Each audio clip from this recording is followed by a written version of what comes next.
Merry Christmas, foodie buddies. 1 minute. So it's that time of the year. Enna time of the year? It's Christmas time of the year. Christmas na enna nyabagam varum? Cake nyabagam. Enna cake? Plum cake. அதனால தான் இன்னைக்கு Christmas special அதுவுமா நம்மளோட special recipe plum cake. இங்க பாருங்க எப்படி super loaded with fruits, nuts and smell. யூசுவலாக நான் taste பண்ணி பார்த்துட்டு தான் வந்து ரிவ்யூ சொல்லுவேன், பட் ஸ்மெல்லே இருக்குது. I can't wait any long. I'm so sorry to demolish you. இந்த சூப்பர் டெலிஷியஸான ப்ளம் கேக் எப்படி பண்ணுறதுன்னு வாங்க வீடியோக்குள்ளே போயிடலாம். ஸ்டெப் 1, 1/2 கப் ஆரஞ்சு ஜூஸ் எடுக்கிறேன்.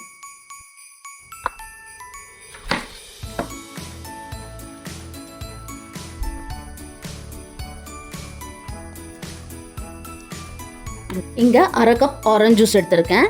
உங்களுக்கு ஆரஞ்சு கிடைக்கலன்னா நீங்கள் கடையிலேருந்து வாங்குகிற எந்த ஆரஞ்சு ஜூஸ் வேணால் யூஸ் பண்ணிக்கலாம். இங்கே பாருங்கள், எடுத்து வச்சுக்கிற இந்த ட்ரை ஃப்ரூட்ஸ் அண்ட் நட்ஸை சோக் பண்ண போகிறோம். நிறைய ஃபேன்சியான விஷயங்கள் உங்களுக்கு தேவை கிடையாதுங்க.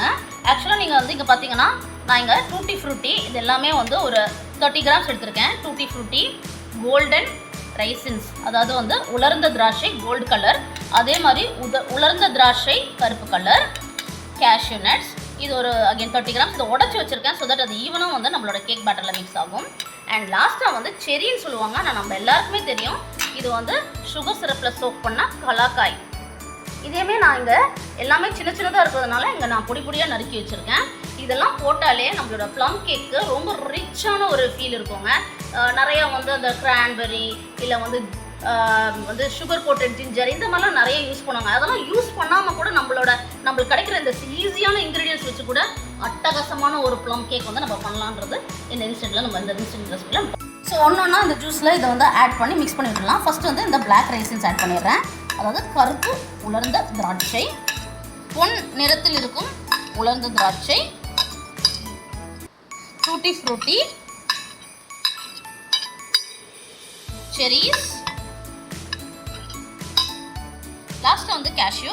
உங்ககிட்ட ஆல்மண்ட்ஸ் இருந்தாலும் நீங்கள் யூஸ் பண்ணிக்கலாம். கேஷ்யூ சோக் பண்ணமான்னு கேட்டால் உங்கள் சாய்ஸ் தாங்க. எனக்கு சோக் பண்ணி அந்த ஒரு ஜூஸில் வந்து அது மேரினேட் ஆகிறது பிடிக்கும். உங்களுக்கு சப்போஸ் அது பிடிக்காதுன்னா நீங்கள் டேரெக்டாக வந்து பேட்டரில் கூட இதை ஆட் பண்ணிக்கலாம். கடைசியாக இது உங்களோட சாய்ஸ் தான்.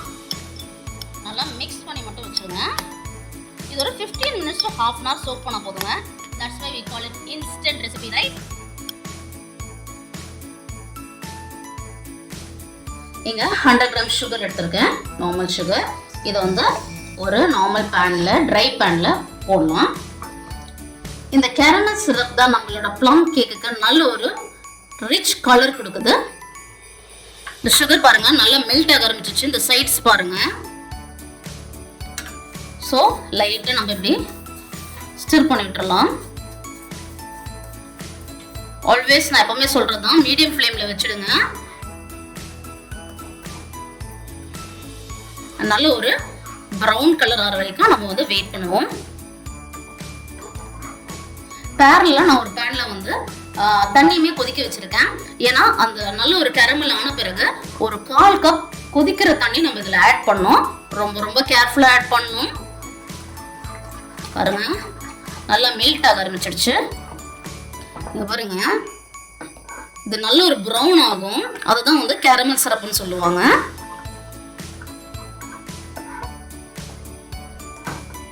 இதை வச்சுட்டு தயவு செஞ்சு அங்கே இங்கேன்னு எங்கேயுமே கான்சன்ட்ரேஷன் செதற விடாதீங்க.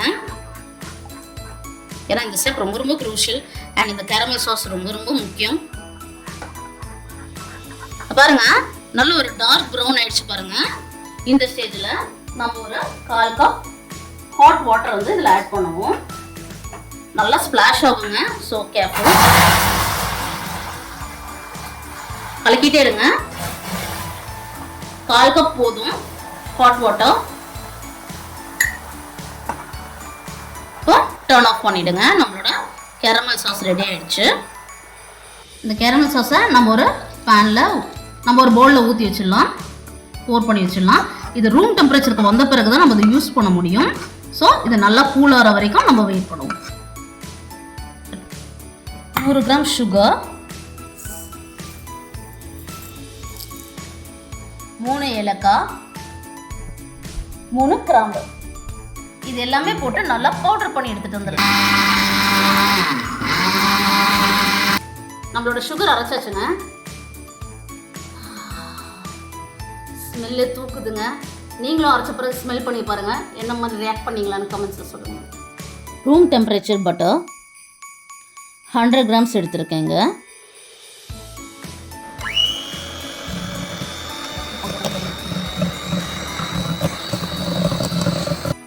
பவுடர் பண்ணி வச்சிருக்கிற சுகர்,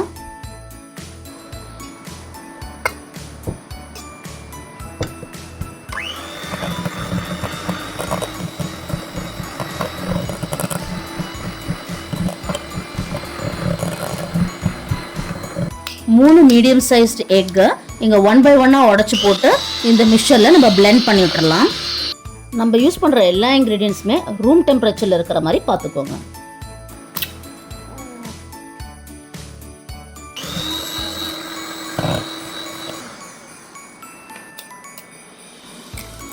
இந்த மூணாவது எக்கு வந்து நம்ம ஆட் பண்ணும்போது 1 டேபிள் ஸ்பூன் ஆஃப் வெனிலா எசன்ஸும் ஆட் பண்ணிவிடுங்க. அப்போ உங்களுக்கு எக்கோட ஸ்மெல் வந்து கம்மியாகும் அண்ட் வெனிலா ஸ்மெல்லும் உங்களுக்கு நல்லா கிடைக்கும்.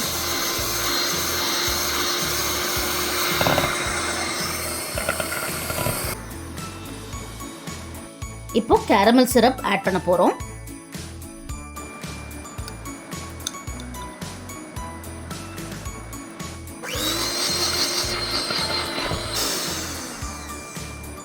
நம்மளோட வெட் இன்க்ரீடியன்ஸ்லாம் பிளெண்ட் பண்ணியாச்சு. இப்போ ட்ரை இன்க்ரீடியன்ஸ் என்னென்னு பார்த்துருவோம். 1 கப் மைதா எடுத்திருக்கேன். இதில் 1 tablespoon baking powder add பண்ணுறேன்.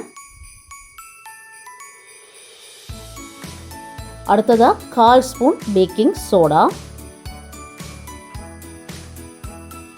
அடுத்ததாக 1 டீஸ்பூன் சினமன் பவுடர் எடுத்திருக்கேன், அதாவது பட்டைத்தூள். 1/4 டேபிள் ஸ்பூன் சுக்கு பொடியும் எடுத்திருக்கேன், இதையும் இங்கே ஆட் பண்ணிடலாம். ஒரு 1/4 டீஸ்பூனுக்கும் கம்மியாக நட்மெக் வந்து இங்கே ஆட் பண்ணிடலாம்.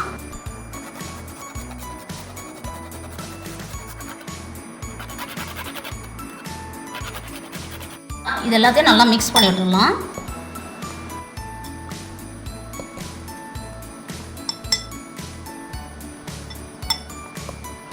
சப்போஸ் உங்களுக்கு சினமன் பவுடர் கிடைக்கலன்னா நீங்கள் வந்து சுகர் பவுடர் பண்ணும்போது அதில் வந்து பட்டையாக போட்டுடலாம், நம்மளுக்கு பவுடராகி வந்துடும்.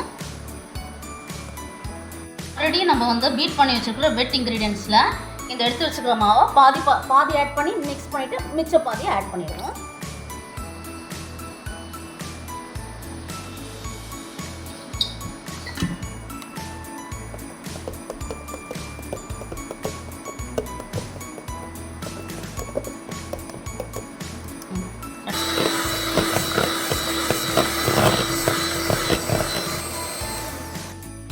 ஆட் பண்ணி இதே மாதிரி மிக்ஸ் பண்ணி விட்டுலாம்.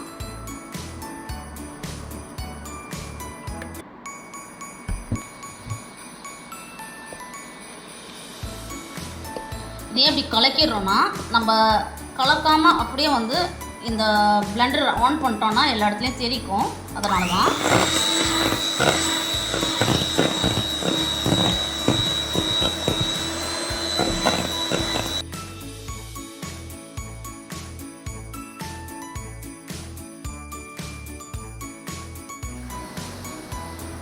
நம்ம ட்ரை இன்க்ரீடியன்ஸ் வெட் இன்க்ரீடியன்ஸ் எல்லாம் ஆட் பண்ணி இங்கே பாருங்கள் மாவு இந்த கன்சிஸ்டன்சியில் வருது.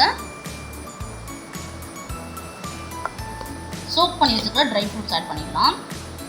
இப்போ நம்மளோட ஃப்ரூட்ஸ் அண்ட் நட்ஸ் வந்து அரை மணி நேரமாக சோக் ஆகிட்டு இருக்குது. இதை ஆட் பண்ணுறதுக்கு முன்னாடி நான் ஒரு 1.5 டேபிள் ஸ்பூன் மைதா வந்து இதில் ஆட் பண்ணி விட்டுறேன். இப்போ இந்த நட்ஸும் ஃப்ரூட்ஸும் வந்து நம்மளோட பேட்டரில் ஆட் பண்ணி விட்டுருவோம்.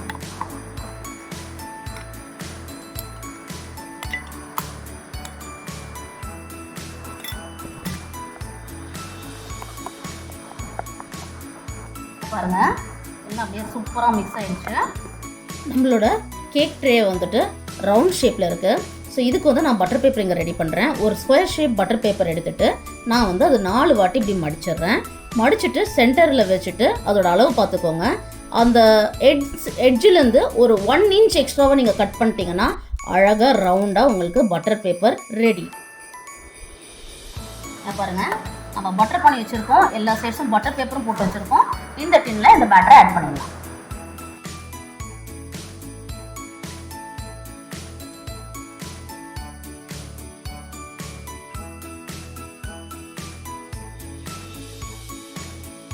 நம்மளோட பேட்டரை கேக் ட்ரேயில் நம்ம போர் பண்ணியாச்சு.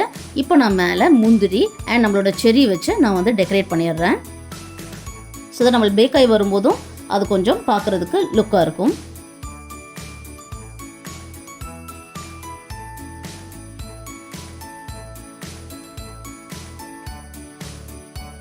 எப்போ நம்ம அவனில் கேக் பண்ணோன்னாலும் நம்ம அவனை ப்ரீஹீட் பண்ணோம். ஸோ நான் ஆல்ரெடி 180 டிகிரியில் வந்து அவனை ப்ரீஹீட் பண்ணியாச்சு.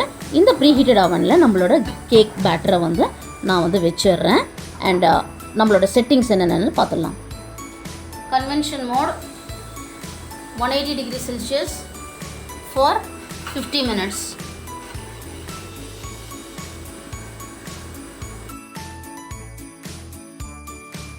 ஸோ நம்ம கேக் ரெடி, வாங்க எடுத்துடலாம்.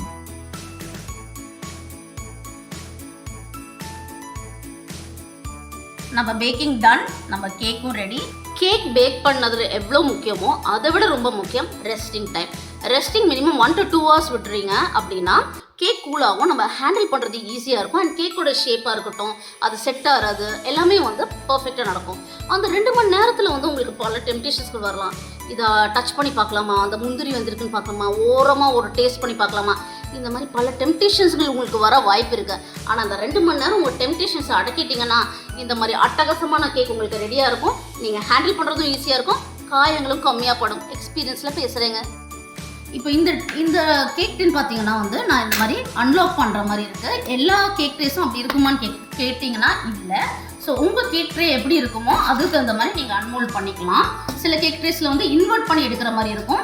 இல்லை நீங்கள் எப்போவுமே வாங்கும்போது ப்ரிஃபரபிளி இந்த மாதிரி ட்ரிம் பண்ணி, அதாவது இந்த மாதிரி லாக் இருக்கிற மாதிரி இருக்குங்கன்னா இப்போ நான் வந்து ரிலீஸ் பண்ணுற மாதிரி நீங்கள் ரிலீஸ் பண்ணி ஈஸியாக எடுக்க முடியும். அடுத்ததான் நம்மளோட பட்டர் பேப்பர்ஸ் ஓரத்துலேருந்து எடுத்துடலாம். பாருங்கள், இந்த ரெஸ்ட் பண்ணதுனால நம்மளுக்கு டீவியேஷன்ஸ் எதுவுமே இருக்காது, கையை வச்சு நோண்டது எதுவும் இருக்காது. ஸோ நல்ல ஒரு ஃபினிஷிங் உங்களுக்கு கிடைக்கும். இதை வாங்க இந்த கேக்கை வந்து நம்ம ஒரு பிளேட்டுக்கு மாற்றிடலாம்.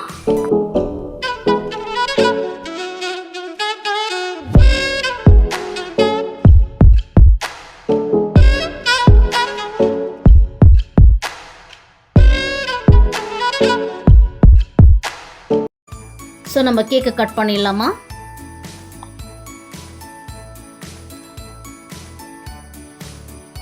Taste time.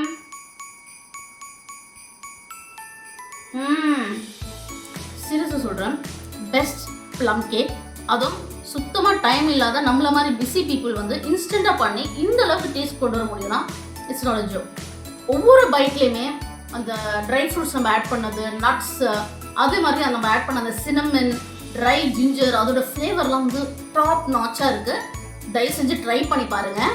ஒரு சூப்பர் டெலிஷியஸான ப்ளம் கேக் வீட்லேயே செம்ம ரிச்சாக எப்படி பண்ணுறதுன்னு நம்ம பார்த்தாச்சு. எல்லாமே நம்மளுக்கு கிடைக்கிற இன்க்ரீடியன்ஸ் வச்சு தான் நம்ம இதை பண்ணியிருக்கோம்.